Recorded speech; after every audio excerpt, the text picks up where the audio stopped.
माने आज हम कोन पढिबा आलोक सेशन हे पहिले मु टीएलएम बनेछि तो आलोक सेशन डी कोन लिखुछो एटा कोन गछ गछरे कोन सब पत्र ताले पत्र डी कोन नउछि सनलाइट बा सूर्य रश्मि नउछि सौर शक्ति नउछि ठीक अछि तापर कोन नउछि आउ कोन नउछि माटी रु कोन नउछि जल आउ पत्र आउ वायुमंडल रु कोन नउछि अंगारकाम्ल बा कार्बन डाइऑक्साइड तो कार्बन डाइऑक्साइड नेला वायुमंडल रु जल कोड नेला माटी रु नेला चेर सहाय्य रे नेला कहार उपस्थिति रे सनलाइट सूर्यालोकर उपस्थिति रे नै कि कोन तयारी करूची कोन तयारी करूची ग्लूकोज ग्लूकोज संकेत कोन होबो C6H12O6 आउ कोन अम्लजान प्रदान करूची जो अम्लजान ता हम कोन करूचे आबे वायुमंडल रु नै कि हम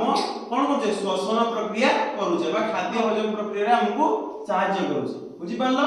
एही प्रक्रिया हम कोन कहूचे आलोक संश्लेषण बा आउ कोन फोटोसिंथेसिस बुझी पारलो ताले आलोक संश्लेषण प्रक्रिया कोन होला बुझी पारलो कि नै जो अम्लजान को हम नेले हम अम्लजान को नै कि पुनी खाद्य तयारी कले हम खाद्य हजम कले कि नै शक्ति पाइले पुनी कार्बन डाइऑक्साइड हम छाडलो कि नै सही कार्बन डाइऑक्साइड ता कि नेला गछ नेला पुनी गछ कोन करिवो कार्बन डाइऑक्साइड नेला कोठु वायुमंडल रु आउ जल कोठ नेला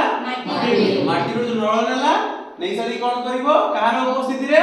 सूर्यालोकर उपस्थिति रे नै सारी कि तयारी करिवो कोन अम्लजान आउ ग्लूकोज ग्लूकोज संकेत C6H12O6 बुझी पारछो बुझी पाला कि नै ए जो कार्बन ता देखो से कार्बन डाइऑक्साइड बा खटी अंगारक अछि कि नै कार्बन डाइऑक्साइड रे से कार्बन ता कोन हला